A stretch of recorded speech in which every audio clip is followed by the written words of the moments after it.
How I made my family confess to destroying my life. I came home to find an eviction notice on the door of the house I'd inherited from my grandmother. The tenants destroying it from the inside weren't strangers. They were my own family. When Grandma died, she left me her brownstone in Brooklyn, worth $2 million, paid off mine. But she'd also left me her guilt. Take care of them, she'd whispered in hospice. They're family. They need you. So I let my cousin Derek move into the basement. Then my Aunt Deborah claimed the second floor temporarily. My Uncle Rory took the guest room. My younger cousins Sienna and Kyle got the attic. My mother's brother Dennis and his wife filled the last bedroom. 7 family members. My grandmother's dying wish. My financial ruin. None of them paid rent. Not once in 18 months. They said family doesn't charge family. They said Grandma would be ashamed. They said I owed them because Grandma had always favored me. The eviction notice wasn't a surprise. I'd been covering the property taxes alone, watching my savings drain to nothing. But seeing it in writing made something snap. I walked into the living room where all 6 of them were watching TV on the couch I'd bought, eating food from the refrigerator I'd stocked, complaining about the heating bill I'd paid. I unplugged the television. Here's the deal. You're all living here rent-free, illegally. If we get evicted, I lose the house, but you all get records for illegal tenancy. I could also report the cash businesses some of you have been running. Everyone went pale. Confess everything you've been doing behind my back in 5 minutes, or I start making calls. I set the timer on my phone. Derek cracked first at 4 minutes 32 seconds. I've been renting out the basement on Airbnb, he blurted. $300 a night. I've made $20,000 since I moved in. Aunt Deborah's face went purple. You've been what? I've been telling my church group this is a family-only residence. Your church group? Derek laughed. You've been hosting unlicensed daycare in the backyard. 8 kids a day. That's why the neighbors keep complaining. At least I'm not selling from the house like Kyle. Kyle shot up. You promised you wouldn't tell. Tell what? I said quietly. Sienna rolled her eyes. He's been dealing from the attic. Why do you think so many friends come by at night? Oh, like you're innocent? Kyle spat. She's been stealing from you for months. Jewelry, electronics, selling them online. Sienna's face crumbled. I needed money. None of us have jobs because Deborah keeps saying family takes care of family while she charges her daycare parents under the table. Uncle Rory stood up slowly. He was the quiet one. The one I'd trusted most. Since we're confessing, he said, I remortgaged the house 6 months ago. The room went silent. You what? I couldn't breathe. I forged your signature. Took out $400,000. Dennis and I split it. We were going to pay it back before you noticed. I turned to Dennis. He wouldn't meet my eyes. The bank statements, I whispered. The ones that stopped coming. I redirected them to my PO box, Dennis admitted. Rory's idea. The timer showed 2 minutes left when my mother walked in. She'd been staying in the master bedroom, my grandmother's room. She'd claimed it for sentimental reasons. What's all the yelling? Everyone looked at her, then at me. Tell her, Aunt Deborah said coldly. Tell her what you did. My mother's face tightened. I don't know what you're... Mom. What did you do? Silence. Then Deborah. She changed the will. The original left everything split 7 ways. Your mother altered it before Grandma died. Made herself executor. Made you sole inheritor. Because she knew you'd let us all live here for free while she controlled everything. I looked at my mother. She wouldn't meet my eyes. You told me Grandma wanted me to have the house. She did. She wanted it split. You changed it. I was protecting you. They would have sold it immediately. At least this way. At least this way you got to play martyr while everyone else destroyed my credit and my inheritance and my life? The timer went off. Nobody moved. I looked around at my family. The cousin running an illegal hotel. The aunt running an illegal daycare. The cousin dealing drugs. The other cousin stealing my belongings. The uncles who'd committed mortgage fraud. The mother who'd forged a dying woman's will. I'm calling the police, I said. You can't, my mother said quietly. You'd lose everything. The house, the money, years in court fighting the mortgage fraud. They'll say you were complicit. She was right. They'd set it up perfectly. We were all drowning together. That was your plan all along, I realized. Make me dependent on keeping family secrets. My mother finally met my eyes. That's what family does, sweetheart. We protect each other. I looked at the eviction notice still in my hand, at the family that had consumed everything my grandmother built, at the trap I'd never escape. I stood there with the eviction notice crumpling in my fist, while 7 pairs of eyes stared back at me. The silence pressed against my ears like water. My mother's words hung in the air between us. "That's what family does, sweetheart. We protect each other." The room tilted slightly and I grabbed the back of the couch to steady myself. She'd planned this from the beginning. Changed the will so I'd inherit everything alone, knowing I'd let them all move in, knowing they'd create this web of crimes that would trap me with them. If I called the police, the mortgage fraud would destroy my credit for years. The investigation would show I owned the house where drugs were being sold. I'd lose everything fighting to prove I didn't know. She'd made sure of that. Derek wouldn't meet my eyes. Deborah sat rigid on the couch, her hands folded like she was praying. Rory stared at the floor. Dennis had his arms crossed, defensive. Kyle looked ready to bolt. Sienna was crying quietly. My mother just watched me with that calm expression she wore when she knew she'd won. I turned and walked out. Nobody tried to stop me. My hands shook so badly I dropped my keys twice before I got the car door open. The engine started and I pulled away from the curb without looking back at the brownstone. 3 blocks. I just needed to get 3 blocks away before I fell apart completely. The diner on the corner had its lights on, the kind of place that stayed open all night for insomniacs and third-shift workers. I parked crooked across 2 spaces and stumbled inside. The waitress looked up from wiping down the counter but didn't say anything when I slid into the corner booth farthest from the door. She brought coffee without asking. I wrapped both hands around the mug even though the ceramic burned my palms. My phone sat on the table in front of me. The screen showed 11:47 p.m. I opened the browser and typed real estate attorney Brooklyn, then mortgage fraud lawyer, then property fraud victim. The search results blurred together. I clicked on links and read words that didn't stick in my brain. Legal aid, free consultation, sliding scale fees. My coffee went cold. The waitress refilled it twice without speaking. Other customers came and went. A man in a security uniform, 2 women in scrubs, a teenager with headphones, normal people living normal lives where their families didn't forge documents and trap them in shared guilt. At 2:30 a.m., I found a legal aid office that opened at 9. I screenshotted the address. At 3:15 a.m., I had a list of 5 real estate attorneys and 3 criminal defense lawyers. My phone battery showed 15%. I finally drank some of the coffee. It tasted like burnt dirt, but the caffeine hit my empty stomach and made my hands shake worse. The sun came up gray and cold. I'd been sitting in the same booth for 6 hours. The morning shift waitress gave me a concerned look when she arrived, but brought more coffee anyway. At 8:45 a.m., I drove to the legal aid office and parked across the street. The building was old brick with a blue door. A sign in the window said Brooklyn Legal Services. I sat in my car watching people walk past on the sidewalk. Dog walkers, parents with strollers, everyone going about their normal Friday morning. At 9:03, a woman in a green coat walked up to the blue door and unlocked it. I got out of my car before I could talk myself out of it. The woman looked up when I pushed through the door. She had gray hair pulled back in a clip and reading glasses on a chain around her neck. Her desk nameplate said, Maya Lambert, Legal Advocate. I opened my mouth, but nothing came out. She smiled gently and gestured to the chair across from her desk. I sat down and the whole story came pouring out. The inheritance, the family moving in, 18 months of no rent, the eviction notice, the confessions, Derek's Airbnb, Deborah's daycare, Kyle dealing drugs, Sienna stealing my things, the mortgage fraud, $400,000, forged signature, my mother changing the will, the trap she'd built so carefully. Maya took notes on a yellow legal pad, her pen moving steadily across the paper. She asked questions. When did your grandmother die? When did the family members move in? When did you first learn about the mortgage? Do you have any documentation? I answered everything I could remember. My voice sounded hollow and far away. When I finished, Maya set down her pen and looked at me directly. She explained that mortgage fraud made me a victim, not a criminal. The forged signature meant I never agreed to that loan. But proving I didn't know about it would require evidence.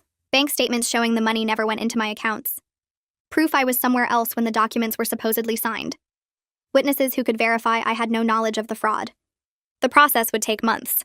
I'd need a real estate attorney who specialized in property fraud, someone with experience fighting banks and dealing with complex family situations. Maya pulled out a business card from her desk drawer and wrote a number on the back. Sloan Whitley, real estate law. She works on sliding scale fees based on income. Tell her I sent you. I took the card with numb fingers. Maya said she'd make a call to let Sloan know I'd be reaching out. She also said I should document everything happening at the house. Take photos, save text messages, record dates and times of illegal activities if possible. Evidence would be crucial for any legal action. I thanked her and stood up to leave. She touched my arm gently before I reached the door. You didn't do anything wrong. Your family put you in an impossible situation. Don't let them make you believe otherwise. I called Sloane Whitley from my car. She answered on the third ring with a brisk professional voice. I explained that Maya Lambert had referred me and asked if she had time to meet. She had a cancellation that afternoon at 2. Could I make it to her office in downtown Brooklyn? I said yes before my brain could process that I'd been awake for over 30 hours. Her office was in a converted warehouse building with exposed brick and industrial windows. The elevator was old and slow. Sloane's office was on the 4th floor, a small space with a desk, 2 chairs, and filing cabinets covering one entire wall. She was younger than I expected, maybe mid-30s, with dark hair in a ponytail and sharp eyes that assessed me the moment I walked in. I sat down and went through the whole story again. This time I had my phone out, showing her screenshots of text messages from family members, photos of the eviction notice, the address of the brownstone. Sloane listened without interrupting, her expression shifting from sympathetic to calculating. When I got to the part about my mother changing the will, she leaned forward. That's actually important. It establishes a pattern of manipulation and fraud. If your mother altered legal documents before your grandmother's death, it supports your claim that you're a victim of ongoing deception, not a willing participant in mortgage fraud. Sloane explained that we needed to find the original will, the one my grandmother actually signed before my mother changed it. If there were witnesses to the original will signing, their testimony would be valuable. We also needed to prove the timeline of when my mother altered the documents. She asked if I knew who handled my grandmother's estate planning originally. I didn't know. She asked if any of my grandmother's friends or neighbors might have information. I sat there trying to think through the fog of exhaustion. Then I remembered Shelby McGowan, my grandmother's next-door neighbor for 30 years. She'd visited constantly during those final months. She'd been at the funeral. She'd hugged me and said how much my grandmother loved me. If anyone knew about my grandmother's actual wishes, it would be Shelby. I told Sloane about her. She made a note on her legal pad. Talk to Shelby as soon as possible. Find out what she knows about the original will. Get names of any lawyers your grandmother worked with. We need to build a timeline of events that shows your mother's manipulation. I agreed to go see Shelby that evening. Sloane said she'd start pulling property records and mortgage documents in the meantime. She also said her fee would be $200 an hour, but she'd work with me on a payment plan. The retainer would be $2,000. I felt my stomach drop but nodded. I'd put it on a credit card. I didn't have any other choice. I drove to Shelby's house as the sun started setting. She lived 3 doors down from the brownstone in a narrow house with flower boxes in the windows. I rang the bell and heard footsteps inside. Shelby opened the door with a smile that faded when she saw my face. Sweetheart, what's wrong? She pulled me inside before I could answer. Her living room smelled like vanilla and old books. She made me sit on her couch and brought tea I didn't drink. I explained what had been happening. The family living rent-free, the illegal activities, the mortgage fraud, my mother changing the will. Shelby's face went pale. She set down her teacup with shaking hands. Your grandmother never wanted that. She talked about it constantly those last few months, how she wanted to split everything equally. 7 ways. She said it over and over because she was worried about causing fights after she was gone. Shelby stood up and went to a bookshelf in the corner. She pulled out an old address book with a worn leather cover. Your grandmother had me come with her to the lawyer's office 2 years before she died. She wanted a witness when she signed her will. She was very clear about her wishes. Equal shares for everyone.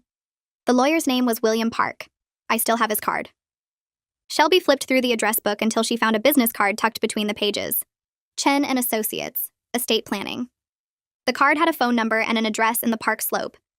Shelby pulled out her cell phone right there and dialed.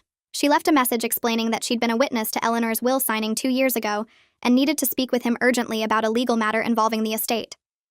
She left her number and mine. When she hung up, she looked at me with fierce determination. Your grandmother was a good woman. She would be horrified by what's happening. I'm going to help you fix this. I felt tears burning behind my eyes, but I blinked them back. I thanked Shelby and promised to keep her updated. She walked me to the door and hugged me tight. You're stronger than you think. Your grandmother knew that. That's why she loved you so much. I drove back to my hotel room and collapsed on the bed. My phone showed 15 missed calls from my mother. I deleted them without listening to the voicemails. The next morning, my phone rang at 8:30 a.m. an unknown number. I answered it anyway.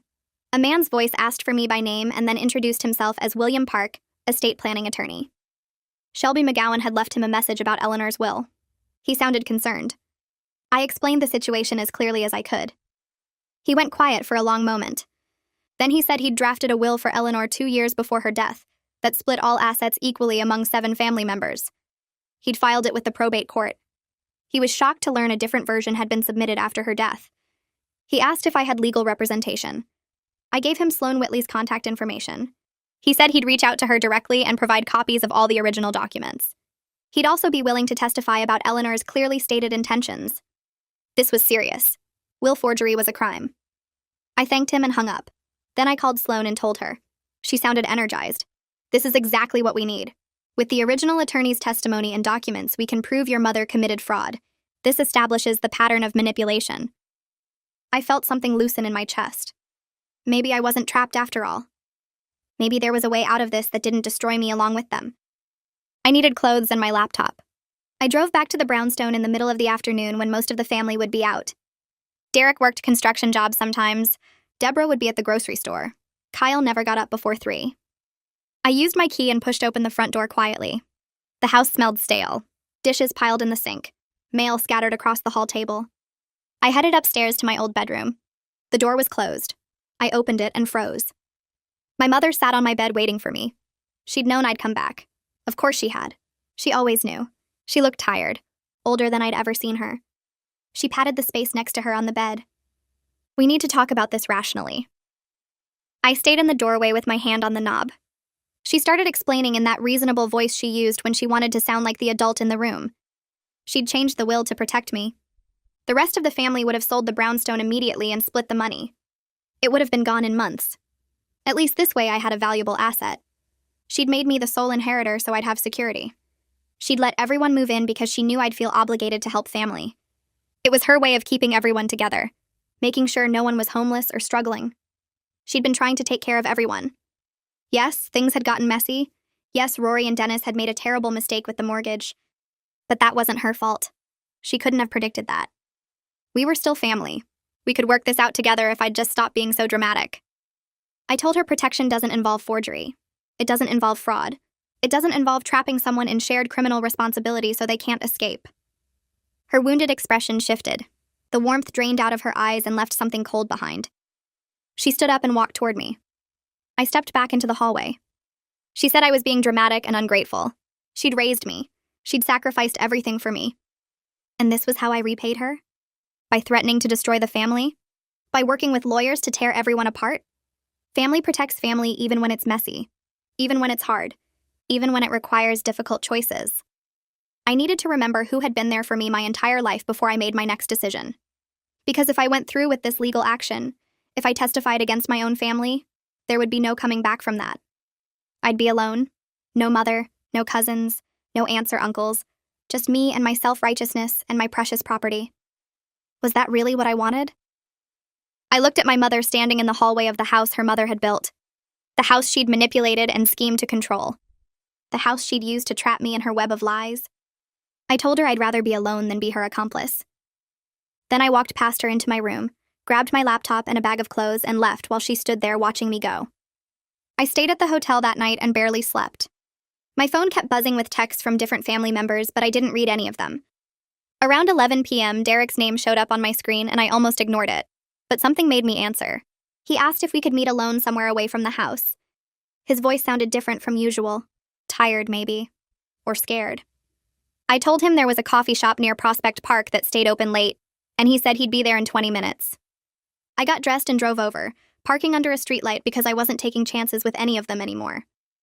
Derek was already inside when I walked in, sitting at a corner table with his hands wrapped around a cup he hadn't touched. He looked terrible. His eyes were red and his usual cocky expression was completely gone. He stood up when he saw me, but didn't try to hug me or do any of that fake family warmth thing. We just sat down across from each other and stared at our drinks for a minute. Then he started talking. He said he wanted out of this whole situation. He never thought things would get this bad. When he started the Airbnb thing, it was just supposed to be temporary money until he got back on his feet. He didn't know about the mortgage fraud, or my mother changing the will, or any of the really bad stuff, until everything came out during my timer confession game. Now he was terrified because he knew what he'd done was illegal, and he didn't want to go down with Rory and Dennis for crimes he didn't even know about. I asked him what he expected me to do about that. He leaned forward and said he'd testify. About everything. All the family's illegal activities. Whatever I needed. He said he kept detailed records of his Airbnb income because he was planning to report it on his taxes eventually. He had spreadsheets with dates and amounts and guest names.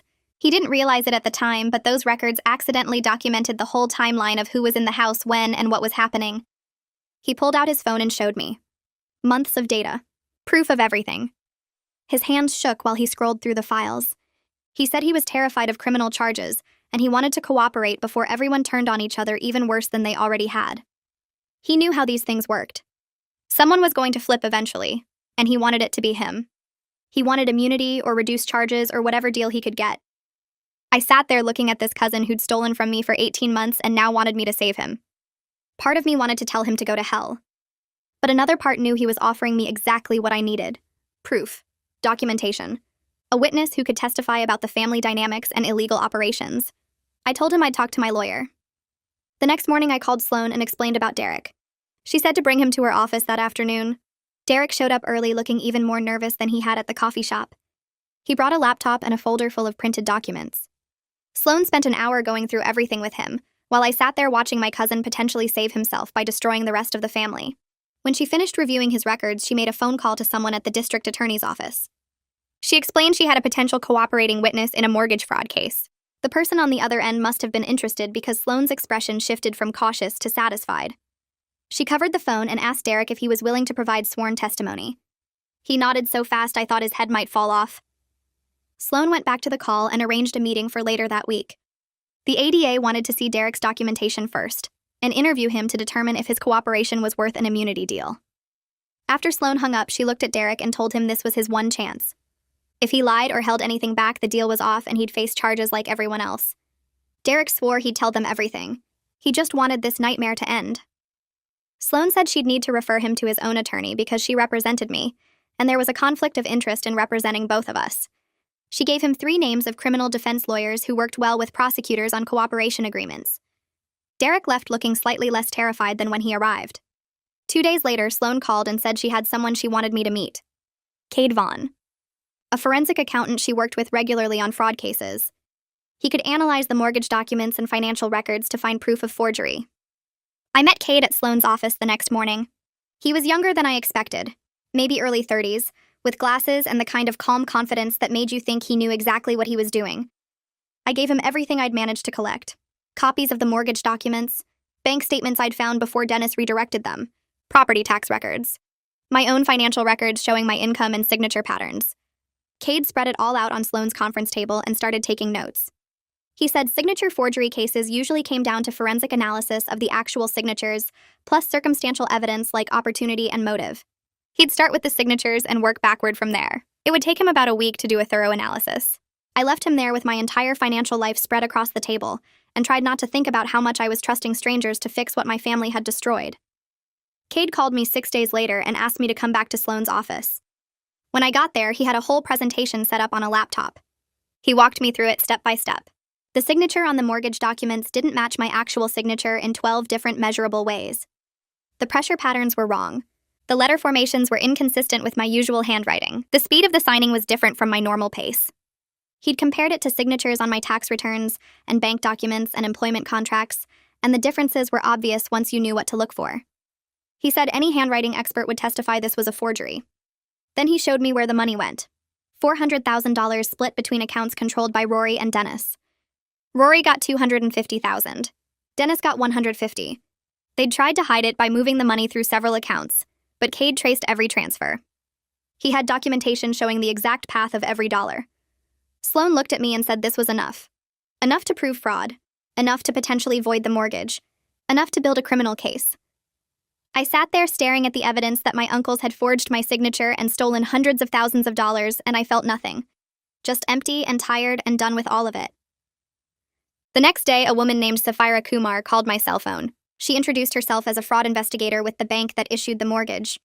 She said their internal audit had flagged the mortgage as suspicious, and they were conducting their own investigation separate from any criminal case. She asked if I was willing to cooperate. I said yes immediately. She asked if we could meet that afternoon at a coffee shop near the bank's main office. I showed up with copies of everything Cade had found.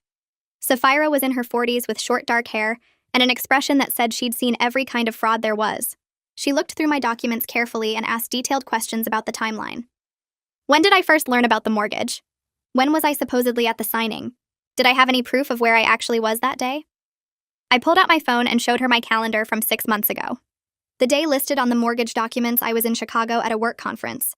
I had hotel receipts, flight confirmations, photos I'd posted on social media from the conference. There was no possible way I could have signed those documents in New York. Sapphira took pictures of everything with her phone. She said banks took signature forgery extremely seriously because it exposed them to massive liability.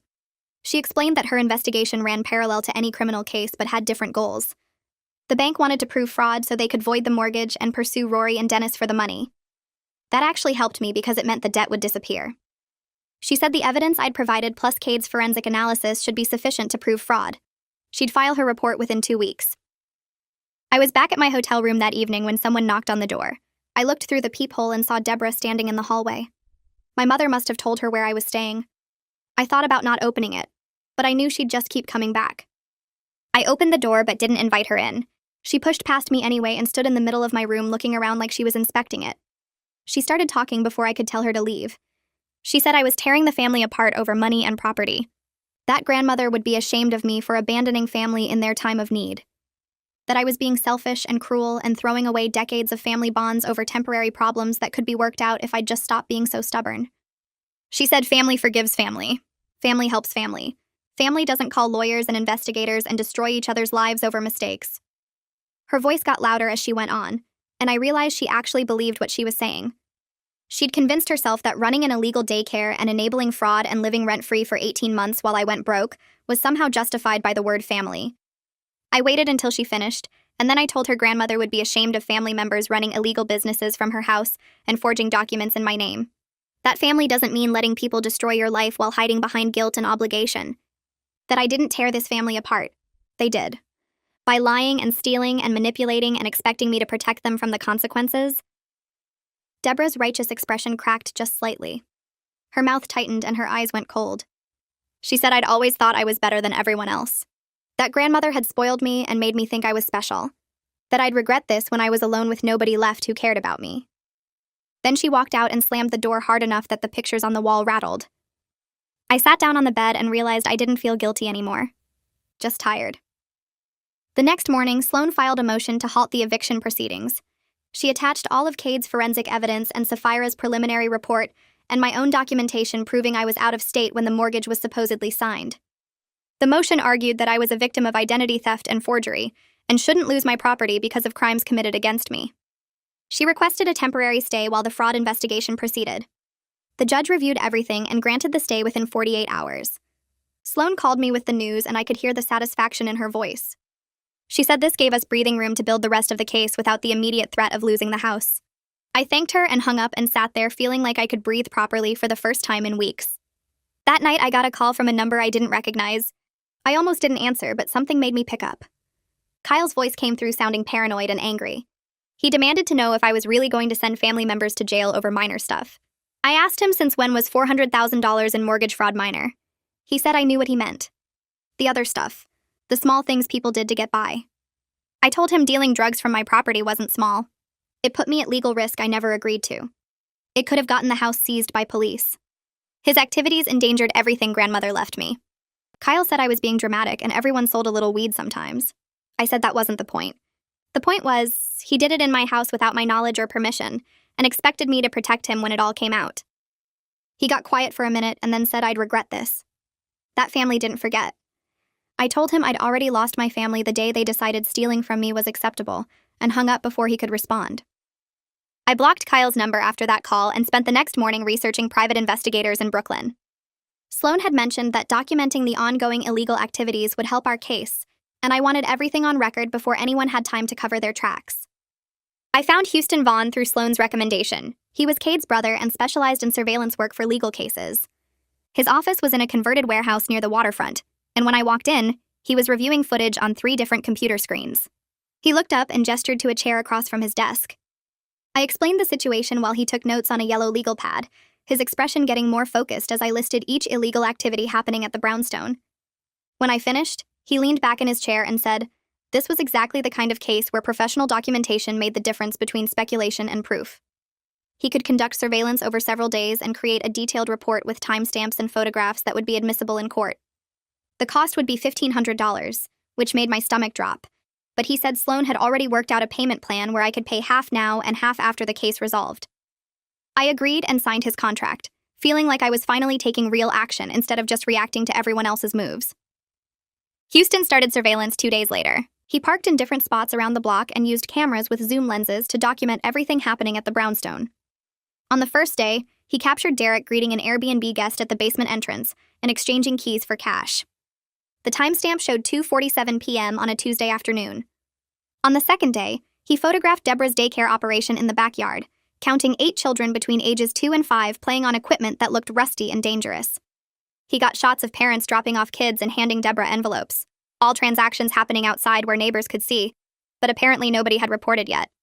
The third day was when he documented the visitors to the attic. Between 9 p.m. and midnight, 5 different people arrived at the side door, stayed for less than 10 minutes each, and left carrying small packages. Houston's report noted the pattern matched typical street-level drug distribution, and the photographs showed Kyle greeting each visitor personally. When Houston delivered his final report to Sloan's office, I sat there reading through 20 pages of detailed observations with attached photographic evidence. The scope of illegal activity was worse than I'd realized. Derek had hosted guests at least twice a week for the past month alone. Deborah's daycare ran 5 days a week without any visible safety measures or proper licensing. Kyle's operation showed a level of organization that made it clear this wasn't casual dealing among friends. Sloan reviewed everything and said this documentation would be crucial for multiple aspects of our case.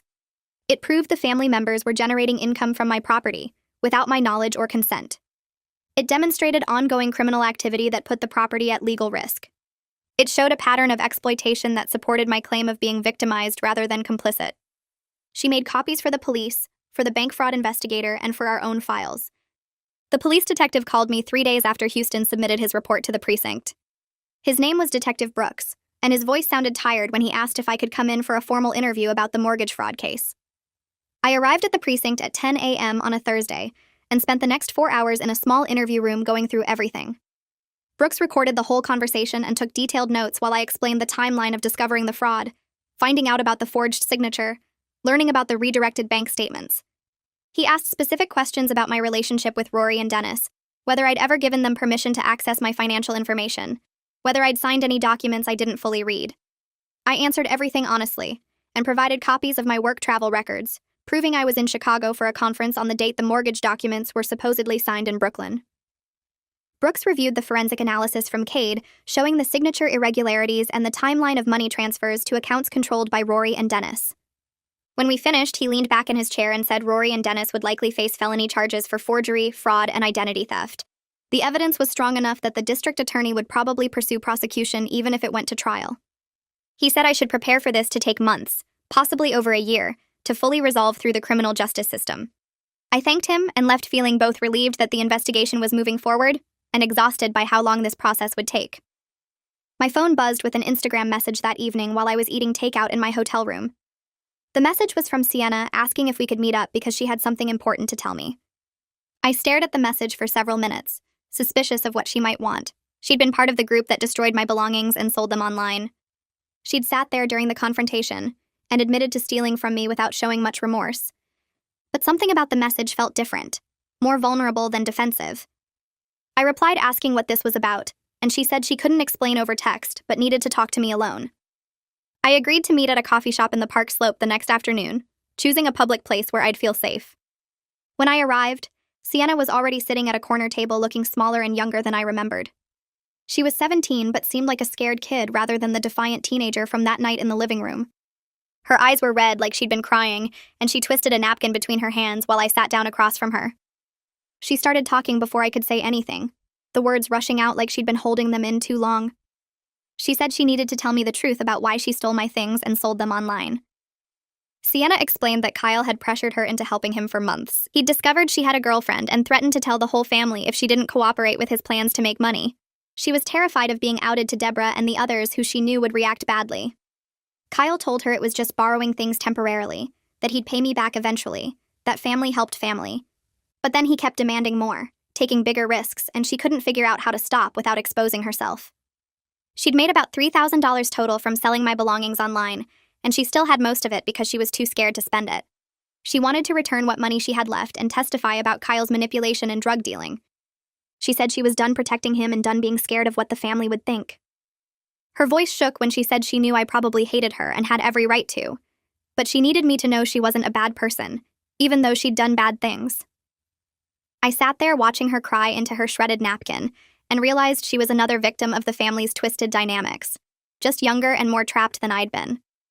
I asked her if she was safe where she was living, and she said she'd moved in with her girlfriend's family after everything exploded. They knew about the situation and were helping her figure out what to do next. I told her I didn't hate her, but I needed to think about what happened next and talk to my lawyer about how to handle this. She nodded and pushed an envelope across the table containing $2,800 in cash. I took it and said I'd be in touch soon. I brought Sienna to meet with Sloan 2 days later. Sloan's office felt less intimidating this time, maybe because I was there to help someone instead of just trying to save myself. Sienna sat between us on the couch and repeated everything she'd told me about Kyle's manipulation and threats. Sloan listened carefully and asked questions about the timeline, about what evidence Sienna might have of Kyle's drug dealing, about whether Sienna had been coerced or participated willingly. When Sienna explained she was a minor who'd been threatened by an adult family member, Sloan's expression shifted to something more protective. She said we needed to handle this carefully to protect Sienna from criminal charges, while still using her testimony against Kyle. Sloan made some calls while we waited, and within an hour she'd connected with a family law specialist named Jennifer Torres, who agreed to represent Sienna separately. Jennifer arrived at the office and spent an hour talking with Sienna privately, while Sloan and I waited in the conference room. When they came back, Jennifer explained that Sienna qualified for protection as a minor who was coerced and manipulated by an adult. If Sienna cooperated fully with the investigation and testified about Kyle's activities, Jennifer could negotiate immunity from charges related to the theft. The key was establishing that Sienna had been threatened and pressured, which her age and the circumstances supported. Sienna agreed to everything and signed paperwork authorizing Jennifer to represent her. When we left Sloan's office, Sienna hugged me quickly and whispered thank you before getting in her girlfriend's car. I stood on the sidewalk watching them drive away and felt something shift inside me. Maybe not everyone in this family was beyond saving. My mother started calling me constantly over the next week. The first messages were her usual guilt-tripping routine about how I was tearing the family apart and breaking her heart. Then the tone shifted to anger, her voice getting sharp as she said I was being vindictive and cruel. By the 4th day, she'd moved into bargaining mode, leaving long voicemails about how she could fix everything if I just dropped the legal cases. She claimed she could make Rory and Dennis pay back the mortgage money. She said she'd get everyone to move out of the house voluntarily. She promised things would be different if I gave her one more chance to make it right. I didn't return any of the calls. I saved all the voicemails as evidence and forwarded them to Sloan, who said they demonstrated my mother's awareness of the crimes and her attempts to obstruct justice. Each message made it clear that my mother understood exactly what had happened and was trying to manipulate me into protecting everyone from consequences. On the 7th day, she sent a text saying we needed to meet face-to-face to discuss this like adults. Requested Reads is on Spotify now. Check out link in the description or comments. I showed the text to Sloan, who said if I was going to meet with my mother, it should happen at a neutral location with Sloan present as a witness. I agreed and replied to my mother suggesting we meet at a diner near the courthouse. She responded immediately saying she'd be there. I arrived at the diner 15 minutes early with Sloan. We took a booth near the back where we could see the entrance, and I ordered coffee I didn't drink while we waited. My mother walked in exactly on time wearing the outfit she always chose when she wanted to look respectable and reasonable. She saw Sloan sitting next to me and her expression tightened, but she slid into the opposite side of the booth without commenting. She started talking immediately about how we could resolve everything without more legal action. She said Rory and Dennis were willing to pay back the $400,000 in installments if I dropped the criminal charges. She claimed Deborah would shut down the daycare and Derek would stop the Airbnb operation. She promised Kyle would move out and get help for his problems. She made it sound like she had authority to negotiate all of this, like she could orchestrate solutions the way she'd orchestrated the original trap.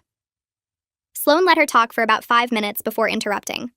Sloan pointed out that my mother had no legal standing to negotiate anything since she'd orchestrated the will fraud that started this entire situation. The criminal charges against Rory and Dennis were being pursued by the state, not by me personally, so I couldn't drop them even if I wanted to. The illegal activities at the brownstone were separate criminal matters that didn't require my participation to prosecute. My mother's promises were meaningless because she'd already proven she couldn't be trusted and had no actual control over anyone's behavior. My mother's face went red while Sloan spoke, and I could see her struggling to maintain her reasonable expression. My mother's mask dropped completely when Sloan finished. She turned to me and said I was destroying the family over pride and money, that I was choosing property over people who loved me. She said grandmother would be ashamed of what I was doing, that I was spitting on her memory by refusing to protect family. Her voice got louder and other people in the diner started looking over at our booth. I waited until she ran out of words and then said she chose manipulation over honesty and created this situation. I told her she forged grandmother's will and trapped me in shared guilt and expected me to protect everyone from consequences of crimes I didn't commit. I said I wasn't destroying the family. I was refusing to be her accomplice anymore. She stared at me for a long moment and then stood up and walked out without another word. Sloan reached across the table and squeezed my hand briefly before letting go. We sat there in silence for a few minutes before paying the check and leaving. I felt empty rather than relieved, like something that had been weighing me down was gone but left a hollow space behind. The probate attorney called Sloan a week later with news that changed everything again. He'd filed a formal challenge to the will that had been submitted to the court, providing his original documents and testimony about grandmother's actual intentions. The challenge argued that the will on file had been altered without proper legal authority and didn't reflect grandmother's true wishes. This opened up the possibility of invalidating my sole inheritance and returning to the original 7-way split grandmother had intended. Sloan explained this to me carefully, watching my face for reaction. I asked what it meant for the house and the legal cases, and she said it complicated everything, but might actually help in the long run. It proved my mother's pattern of manipulation and showed I was willing to accept the legitimate outcome, even if it meant getting less money. If the probate court ruled in favor of the original will, the property would be split 7 ways as grandmother actually wanted. Each family member would own 1/7 of the brownstone, which meant we'd probably have to sell it since nobody could agree on anything anymore. My share would be roughly $285,000 instead of $2 million, assuming the house sold for close to its appraised value. I sat there processing this information and realized I felt okay about it. I'd rather have the truth and a smaller inheritance than keep living in the trap my mother had built. Sloan said this decision showed real growth and integrity, that most people in my position would fight to keep the full inheritance regardless of how they got it. I told her I just wanted to be done with all the lies and manipulation, even if it cost me money. She smiled and said that attitude would serve me well as we moved forward with everything else. The probate challenge felt like it should have broken me, but sitting across from Sloan in her office 2 days later, I felt something unexpected. She spread the documents across her desk and explained that the challenge actually helped my case. It proved my mother had been manipulating legal documents from the start, showed a pattern of fraud that went beyond just one altered will. The court would see I was willing to accept whatever grandmother actually wanted, even if it meant losing most of the inheritance. That kind of honesty mattered to judges. If the property got split 7 ways like grandmother originally intended, at least everything would be based on truth instead of my mother's lies. I'd rather have $285,000 that was rightfully mine than $2 million built on fraud and guilt. Sloan smiled when I said that and told me most people in my position would fight to keep everything regardless of how they got it. 3 weeks later, the criminal charges came through. The district attorney filed formal charges against Rory and Dennis for mortgage fraud, forgery, and identity theft. Sloan called me that afternoon with the news, and I sat on my hotel bed staring at the wall, trying to process that my uncles were actually facing felony charges. Within 2 days, both of them had hired criminal defense attorneys who started calling the prosecutor's office about plea deals. Sloan heard through her contacts that each lawyer was trying to minimize their client's responsibility by blaming the other uncle. Rory's attorney claimed Dennis masterminded the whole scheme and pressured Rory into participating. Dennis's attorney said Rory did all the forgery work, and Dennis just accepted money he thought was from a legitimate loan. Neither story was completely true, but watching them turn on each other felt grimly satisfying after months of them acting like family loyalty meant covering for crimes. Derek's cooperation paid off exactly like his attorney promised. The prosecutor granted him full immunity from charges related to the Airbnb operation in exchange for his testimony about the mortgage fraud timeline and family dynamics. He had to give a detailed deposition about when Rory and Dennis started acting secretive, when the bank statements stopped coming to the house, and how the family functioned over the past 18 months. Derek called me after the deposition and said it took 4 hours, and he felt like he'd betrayed everyone, but he knew it was the right choice. I told him he made the only choice that didn't involve criminal charges, and sometimes doing the right thing means other people get angry. Deborah stopped speaking to him completely after she found out about the immunity deal. She left him a voicemail calling him a traitor and a snitch who destroyed the family to save himself. Kyle sent him threatening texts until Derek blocked his number. Even Sienna was cold to him for a few weeks, though she eventually came around when she realized Derek's testimony was helping my case against the people who'd actually committed serious crimes. Deborah's daycare operation ended with a cease and desist order delivered by a city inspector. The order came with substantial fines for operating without proper permits, insurance, or licensing. The inspector's report detailed 8 children under age 5 being supervised in a backyard with no safety equipment, no certified caregivers, and no emergency procedures. Deborah had to shut down immediately and refund parents for prepaid care, which wiped out most of the cash she'd been collecting under the table. She was furious at everyone, convinced we'd all conspired to destroy her livelihood. She called Sloane's office 6 times in one day demanding to know who reported her, but Sloane's assistant just told her to direct all communication through her attorney. Deborah didn't have an attorney yet because she couldn't afford one after the refunds and fines. She ended up staying with her church friends and posting long rants on social media about family betrayal and persecution, tagging me and Derek in posts that made us both look like villains. I blocked her after the 3rd post and tried not to think about how she genuinely believed she was the victim in all this. Kyle disappeared on a Tuesday morning and didn't tell anyone where he went. Sienna texted me 2 weeks later saying he'd gone to stay with friends in New Jersey to avoid potential drug charges. She said he was paranoid that the police would search the house and find evidence in the attic, even though he'd supposedly cleaned everything out. His absence made the house situation slightly less volatile since he'd been the most aggressive about defending the family's right to live there rent-free. But his dealing had already created legal exposure for the property that wouldn't go away just because he ran. Houston's surveillance footage showed multiple suspicious visitors to the attic at night, and the prosecutor said they could potentially charge the property itself with facilitating drug transactions even if Kyle was gone. Sloane was working on an argument that I had no knowledge of the dealing and shouldn't be held responsible for illegal activity I didn't authorize or benefit from, but it added another layer of legal complexity to an already complicated situation. The bank's fraud investigation concluded with a formal determination that the mortgage was fraudulent. Sapphira called me personally to explain that they were voiding the entire loan and removing it from my credit report, acknowledging I was a victim of identity theft. She said this was actually unusual because banks often tried to hold property owners partially responsible, but the evidence was so clear that I had no involvement that they couldn't justify it. The bank would pursue civil action against Rory and Dennis to recover the $400,000 they'd stolen, which meant my uncles faced criminal charges and a massive civil lawsuit. Sapphira said cases like this usually ended with the defendants declaring bankruptcy and the bank recovering almost nothing, but they had to try. She sounded genuinely sympathetic when she told me she was sorry my family had put me through this, and I appreciated that she treated me like a victim instead of a suspect. Getting the fraudulent mortgage off my credit report felt like a huge victory, the first time in months that something had actually gone in my favor without strings attached. Sloane started negotiating with the remaining family members about voluntarily vacating the property. Most of them had attorneys by now, either court-appointed or scraped together from savings, and the attorneys understood that eviction proceedings would look bad for their clients given the criminal cases.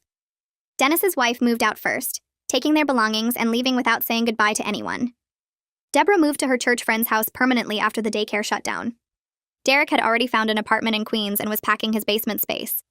Sienna wanted to leave but had nowhere to go and no money, so Sloane helped her apply for emergency housing assistance for young adults. Rory stayed in the guest room acting like nothing had changed, showing up for meals and watching TV like he wasn't facing felony charges. My mother remained in the master bedroom and refused to discuss moving, telling anyone who asked that this was her mother's house and she had every right to be here. The house felt like a pressure cooker with half the occupants gone, and the remaining ones pretending everything was normal while lawyers negotiated their exits. Houston's continued investigation uncovered something that made everything worse.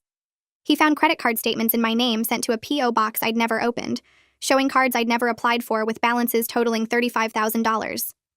The cards had been opened over the past year, one every few months and used for cash advances and everyday purchases. Houston traced the P.O. box to an address 2 blocks from the brownstone, rented under my mother's name.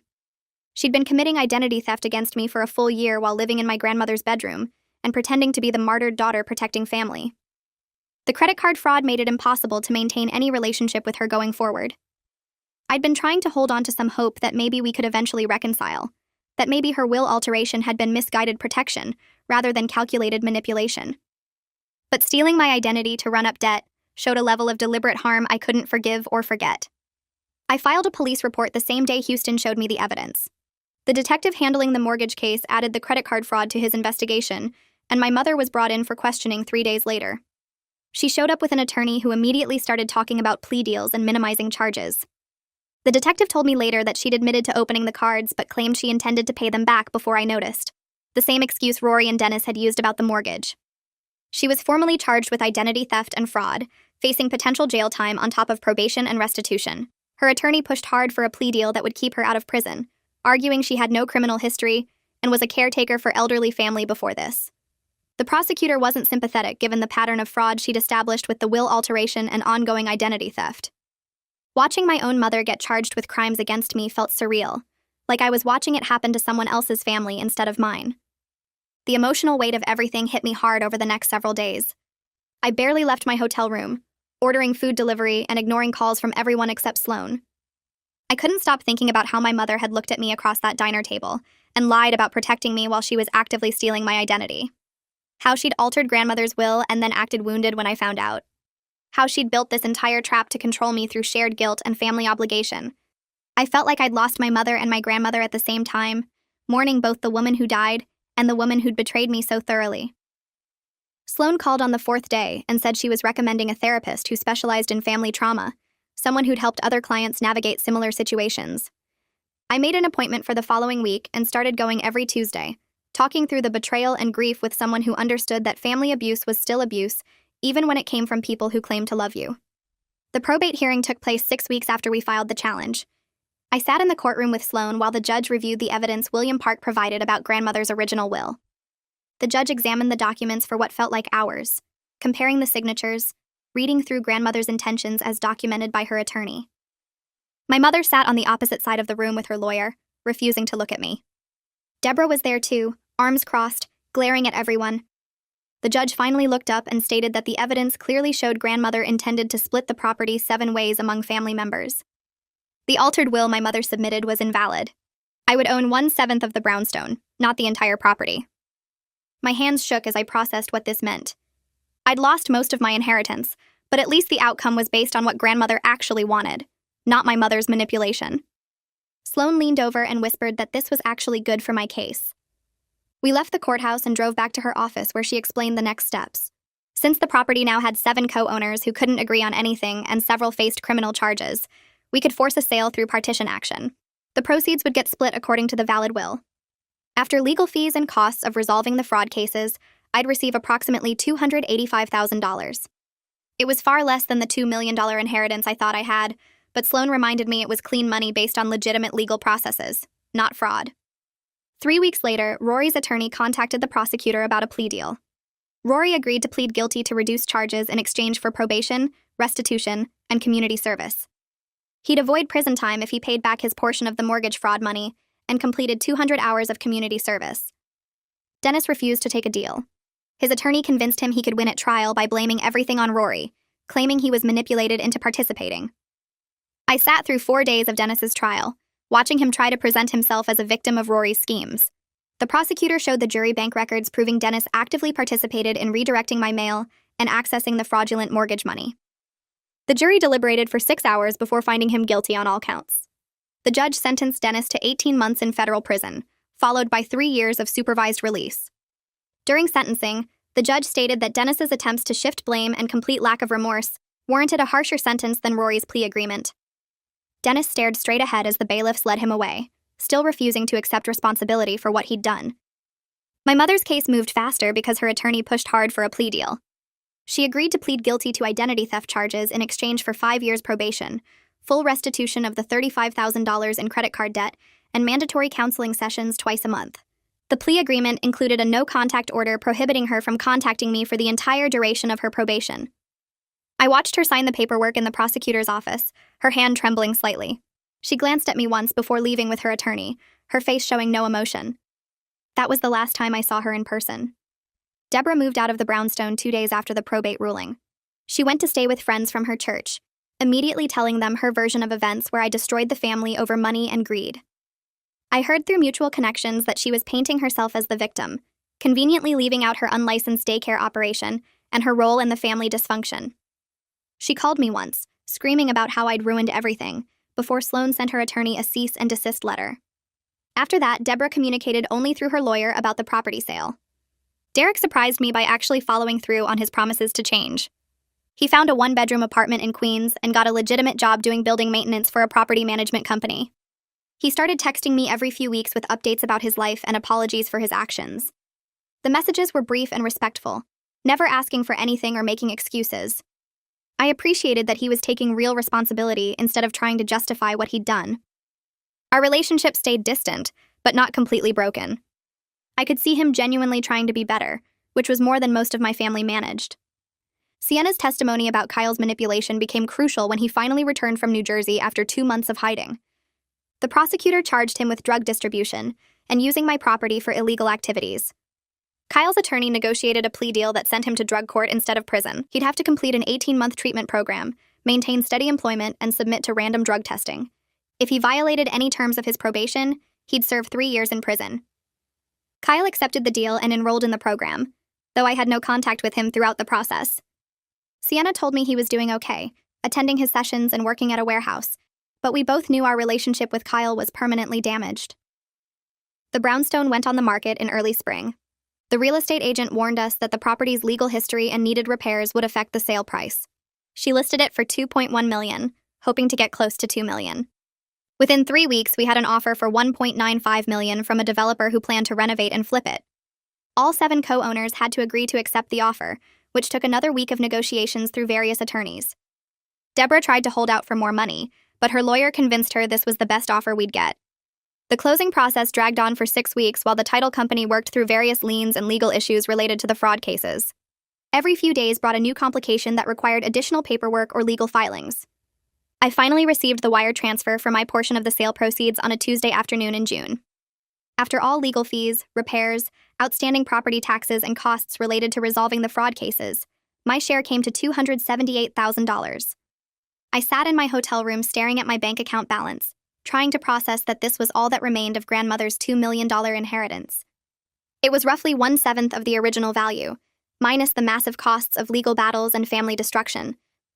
But Sloan was right when she'd told me months earlier that this money was clean. It came from legitimate legal processes, not fraud or manipulation. Nobody could claim I'd stolen it or schemed to get it. I'd simply insisted on honesty and accepted the consequences, even when those consequences meant losing most of what I thought was mine. Within 3 days of receiving my share of the sale proceeds, Deborah's attorney sent a formal letter demanding a larger portion of the money. She claimed that because she'd been living in the house and maintaining the property for 18 months, she deserved compensation beyond her 1/7 share. Her lawyer argued that her presence had prevented vandalism and kept the utilities running, which somehow entitled her to an additional $50,000.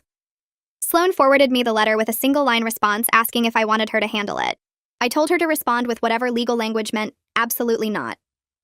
Deborah's attorney withdrew the claim 2 weeks later after Sloan pointed out that Deborah had been living rent-free, running an illegal daycare that actually damaged the property, and had no legal grounds whatsoever for additional compensation. Deborah accepted her share of roughly $280,000, while calling everyone she knew to complain about how I'd stolen her rightful inheritance. I heard through Derek that she was telling her church group I'd manipulated the legal system and cheated the family out of what grandmother really wanted. I transferred $15,000 to pay off the credit card debt my mother had accumulated in my name, watching the balances drop to zero for the first time in over a year. The credit monitoring service cost $12 a month, but seeing the alerts come through showing no new accounts or inquiries made it worth every penny. I set up fraud alerts with all 3 credit bureaus and changed every password on every account I owned. The financial advisor Sloan recommended helped me create a budget that would stretch my remaining $263,000 while I rebuilt my credit score and figured out what came next. She told me that with careful management and steady income, I could recover financially within 3 to 5 years. It felt like forever, but at least the foundation was solid instead of built on lies. Shelby invited me over for tea on a Saturday afternoon about a week after the closing finished. Her house still smelled like lemon polish and old books, exactly the way grandmother's house used to smell before my family moved in and destroyed it. We sat in her kitchen with the good china she only used for special occasions, and she poured Earl Grey into cups that probably cost more than my weekly grocery budget. She told me that my grandmother had talked about her biggest fear during those final months, which was that her children would fight over money and forget what actually mattered. Shelby said grandmother wanted the family to take care of each other, but not at the expense of honesty and self-respect. She told me that insisting on truth even when it hurt was exactly what grandmother would have wanted, that preserving her legacy meant preserving her values of integrity and honesty. Shelby squeezed my hand across the table and said, grandmother would be proud I'd refused to be complicit in fraud just to keep false peace. The conversation didn't fix the guilt I felt about the family falling apart, but it helped me understand that protecting the legacy sometimes meant letting the people go. I found a 1-bedroom apartment in Sunset Park, far enough from the old brownstone in the park slope that I wouldn't accidentally run into family members at the grocery store. The apartment was small, maybe 600 square feet total, with a kitchen barely big enough for one person and a bathroom that needed updating. But the lease was in my name only, with no co-signers or family members who could claim they had rights to the space. I signed the lease and paid first month, last month, and security deposit from my proceeds, watching my bank account drop but feeling lighter than I had in 2 years. Moving day was just me and the few belongings I'd managed to salvage from the brownstone before everything got divided up in the sale. I unpacked boxes in complete silence, hanging my own pictures on walls that belonged to me, arranging furniture in a space where nobody could demand access or claim they deserved to stay. The apartment was mine, completely and totally mine, with no hidden mortgages or family members running illegal businesses in the basement. 6 months after the closing, Derek sent me a text message asking if I wanted to meet for coffee. The message was straightforward and honest, saying he'd been working steadily as a building supervisor and going to therapy twice a month to understand why he'd made the choices he did. He said he wanted to apologize properly, in person, without expecting me to forgive him, or pretend everything was fine. I stared at the message for 3 days before responding, weighing whether I wanted any contact with family members who'd been part of the disaster. Finally, I agreed to meet at a coffee shop in Brooklyn Heights, neutral territory where neither of us had history. Derek showed up 10 minutes early, looking more put together than I'd seen him in years, wearing clean clothes that actually fit, and carrying a leather portfolio under his arm. He bought my coffee without making a big deal about it, and we sat at a table by the window where the afternoon light made everything feel less heavy. Derek apologized for the Airbnb scheme, for lying about the income, for being part of the system that nearly destroyed my financial future. He didn't make excuses or try to justify what he'd done, just acknowledged that he'd been selfish and short-sighted and willing to exploit family connection for personal gain. He told me his therapist had helped him understand that grandmother's death created a vacuum in the family structure, and everyone's worst impulses rushed in to fill that space. He said he'd been so focused on making money that he never stopped to consider he was stealing from family, that the "it's not really stealing if it's from family" mentality had poisoned all of us. We talked for 2 hours about how dysfunction becomes normal when everyone's participating, how easy it is to justify terrible behavior when everyone around you is doing the same thing. We agreed that we'd probably never be close again, that too much damage had been done for us to go back to how things were before. But we also agreed that we didn't have to be enemies, that we could exist in the same family orbit without pretending the past didn't happen. Sienna graduated high school in June and posted about it on Instagram, where I still followed her from a distance. Her girlfriend was in half the photos, and Sienna looked genuinely happy in a way I'd never seen when she was living in the attic and stealing my belongings. She'd come out to the family about her relationship after Kyle got sent to drug court, no longer afraid of his threats to expose her if she didn't help with his schemes. She started community college in the fall and got a part-time job at a bookstore in her neighborhood, building a life that had nothing to do with the family chaos that had consumed her teenage years. She texted me occasionally with updates about her classes or funny things that happened at work, and I responded with encouragement and questions that showed I cared about her progress. Our relationship stayed distant but genuine, built on the understanding that we'd both been trapped in a system that brought out our worst selves. I learned through a mutual friend that my mother had completed her probation requirements and moved to Florida to live near her sister. The friend mentioned it casually, like it was normal family news, not understanding that my mother and I hadn't spoken since the plea deal went through. I felt nothing when I heard the news, just a distant acknowledgement that she'd finished her legal obligations and left the state. We hadn't spoken in over a year, and I'd accepted that our relationship might never recover from her betrayals.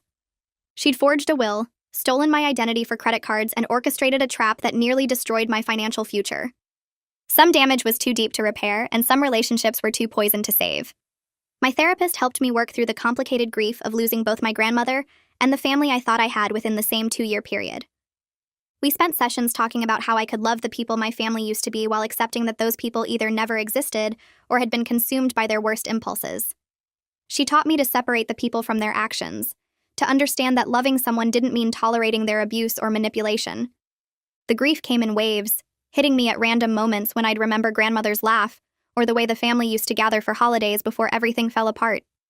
But slowly, over months of weekly sessions, I learned to hold both truths at once, that I could mourn what I'd lost while accepting that staying would have destroyed me. The letter from Rory arrived on a Tuesday in October, forwarded from my old address to my new apartment. His handwriting on the envelope looked shaky, less confident than I remembered. Inside was 3 pages of careful writing, apologizing for the mortgage fraud and acknowledging that he'd destroyed any trust we might have had. He wrote that completing his community service had given him time to think about what he'd done, how he'd justified forgery and fraud by telling himself he'd pay the money back before I noticed. He said he understood if I never wanted to speak to him again, that he wasn't writing to ask for forgiveness, but to take full responsibility for his choices. The letter felt genuine in a way that surprised me, without the defensive justifications or blame shifting that had poisoned so many family interactions. I read it twice, then filed it away in a folder with other legal documents from that period. I didn't respond because there was nothing to say that would change what happened, and I'd decided to let that chapter of my life stay closed. I registered for Introduction to Social Work at the community college 3 months after the brownstone sold. The course met Tuesday and Thursday evenings in a basement classroom that smelled like old coffee and marker ink. 23 students sat in plastic chairs, most of them working full-time jobs during the day, trying to build something better for themselves. The professor asked us to write about what brought us to social work, and I stared at the blank page for 10 minutes. I didn't mention the brownstone or the fraud or my mother's crimes. I just said I'd witnessed how families could destroy each other over money and property, and I wanted to help people recognize the warning signs before it was too late. Maya Lambert's email arrived 2 weeks into the semester, forwarded through Sloan, who'd mentioned I was taking classes. Maya wrote that she'd love to meet for coffee and talk about social work as a career path, that she remembered our first consultation, and thought I had good instincts for recognizing exploitation patterns. We met at a cafe near her office, and she spent an hour asking about my classes and my goals, offering to connect me with professionals in the field and review my assignments if I wanted feedback. She said the best social workers were people who'd survived their own family dysfunction and learned to transform their pain into purpose, but only if they'd done enough healing work to maintain boundaries. I told her about my weekly therapy sessions, and she nodded with approval, saying self-awareness was the foundation of ethical practice. The credit monitoring app sent me a notification 13 months after the sale closed, showing my score had climbed back above 700. I sat on my apartment floor staring at the number, remembering when it had dropped to 512 after the mortgage fraud was discovered. I'd spent the year paying every bill exactly on time, keeping my credit card balance below 30%, disputing the last fraudulent charges my mother had made in my name. The money from the brownstone sale sat mostly untouched in a high-yield savings account, earning modest interest while I figured out what to do with it. I'd used some to pay off the credit card debt and cover my legal fees, set aside money for tuition and living expenses, but the bulk of it remained saved. It wasn't the $2 million inheritance I'd expected, but it was clean money earned through legitimate legal processes, and I'd learned to budget carefully and plan for the future, instead of letting family drain everything I had. I'd started tracking my expenses in a spreadsheet, setting aside money for retirement even though I was only 28, building the kind of financial stability my grandmother had wanted for me even if she'd gone about it all wrong. The message came through a cousin I barely knew, someone on my father's side who'd never been involved in the brownstone situation.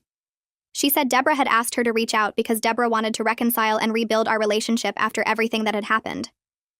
I read the forwarded message 3 times, noting how Deborah focused entirely on how difficult the past 2 years had been for her, how she'd lost her home and her income and her standing in her church community.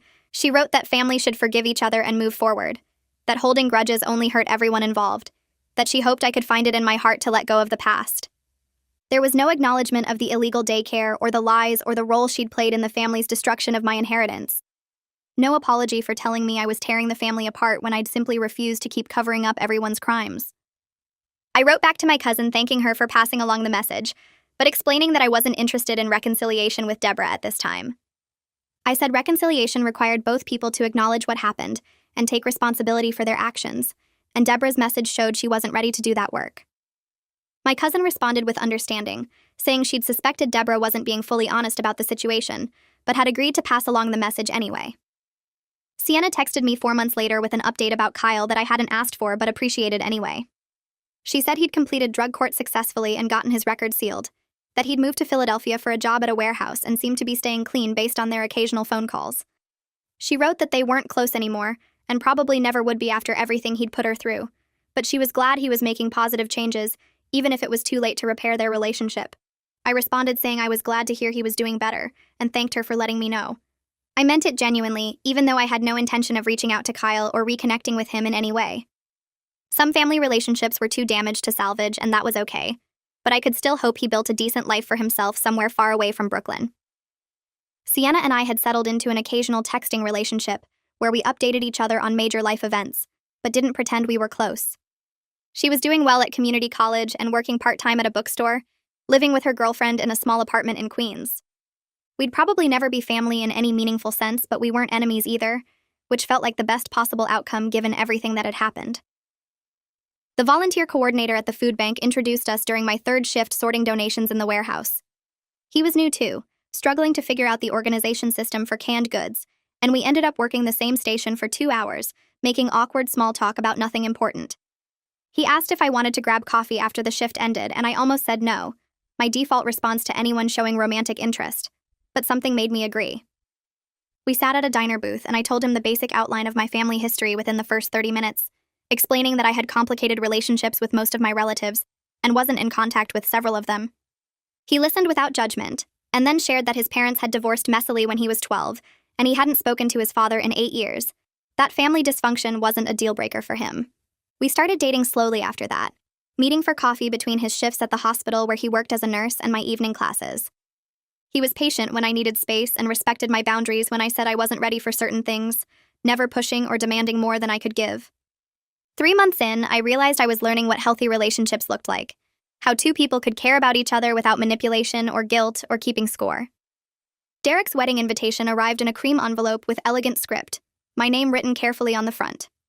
The card inside was simple and tasteful, inviting me to a small ceremony at a restaurant in Queens, followed by dinner with 20 guests. He'd included a handwritten note on the back acknowledging that he would understand completely if I wasn't comfortable attending, that he wanted me there, but respected whatever decision I made. I texted him 2 days later saying I'd come, that I was happy he'd rebuilt his life and found someone who made him happy. The wedding was on a Saturday afternoon in October, and I wore a blue dress I'd bought specifically for the occasion, arriving 15 minutes early and sitting in the back row of chairs. Derek looked genuinely happy standing at the front waiting for his fiancée to walk down the makeshift aisle, and his smile when he saw me was warm but not presumptuous. None of our other relatives were present, just Derek's friends from work and his fiancée's family, and the ceremony was short and sweet with no drama or tension. I stayed for dinner and made polite conversation with strangers, leaving after the cake cutting with a genuine sense that Derek had actually changed and built something good for himself. Sloane's referral came through an email introduction 6 months into my social work program, connecting me with a woman whose brother had forged her signature on a home equity loan. The woman's situation was eerily similar to mine, and I spent 2 hours on the phone walking her through the steps I'd taken, the attorneys I'd worked with, the documentation she needed to gather. Sloane started sending me similar referrals regularly after that, clients dealing with family financial abuse who needed someone who understood the emotional complexity of reporting relatives to authorities. I began building an informal practice helping people navigate these situations, offering free consultations and referrals to legal resources while I finished my degree. The work gave purpose to everything I'd gone through with my family, transforming my experience into something useful that could help others avoid the same traps. Sloane and I met for lunch quarterly to discuss cases, and she offered guidance on maintaining professional boundaries while using my personal experience to connect with clients. She reminded me that my story was valuable, but I needed to be careful not to project my specific situation onto every client's unique circumstances. The cemetery was quiet on a Tuesday morning in November, 2 years and 3 months after my grandmother died. I'd avoided visiting her grave since the funeral, unable to face the stone marker while everything with the family was still unresolved and chaotic. But I'd woken up that morning knowing it was time to go, to tell her what had happened and explain the choices I'd made. I brought yellow roses because they'd been her favorite and stood at her grave for 20 minutes before I could speak.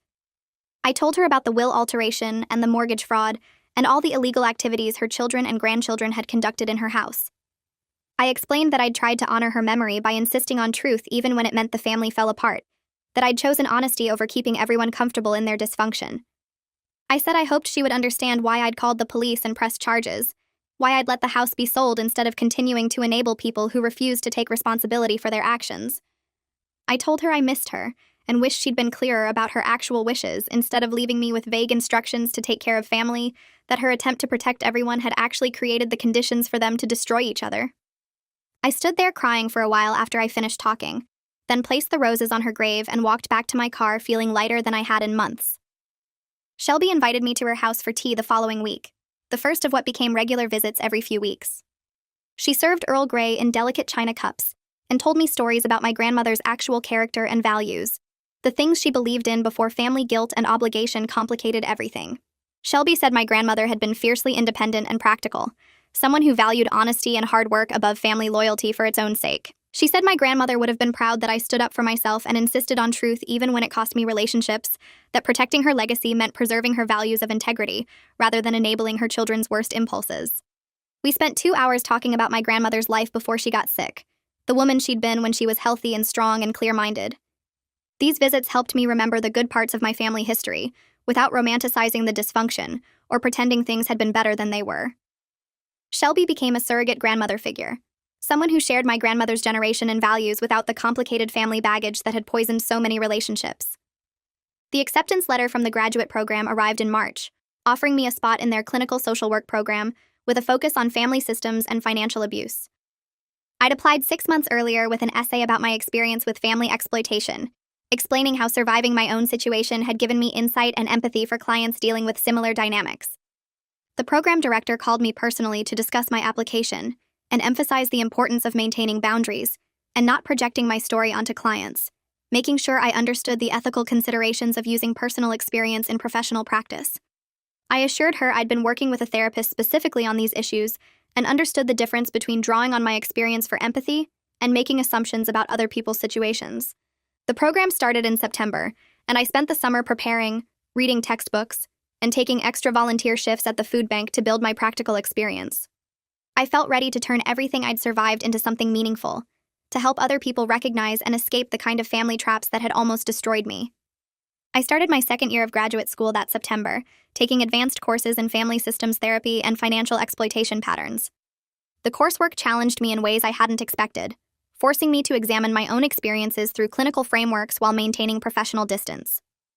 My thesis project focused on intergenerational financial abuse in families where property inheritance becomes a weapon, and my advisor praised my ability to balance personal insight with academic rigor. I'd built a small private practice on the side, seeing clients 2 evenings a week in a shared office space in Sunset Park.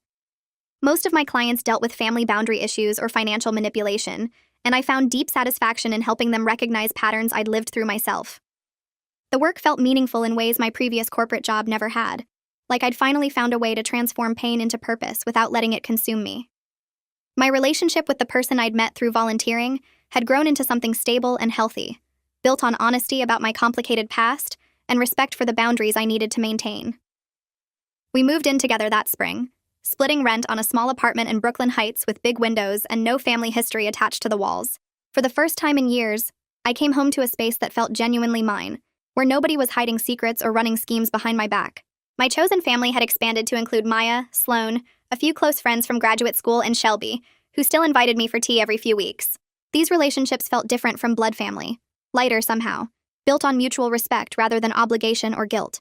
I celebrated my 30th birthday surrounded by people who genuinely cared about my well-being, and I realized I hadn't thought about the brownstone or the eviction notice in weeks.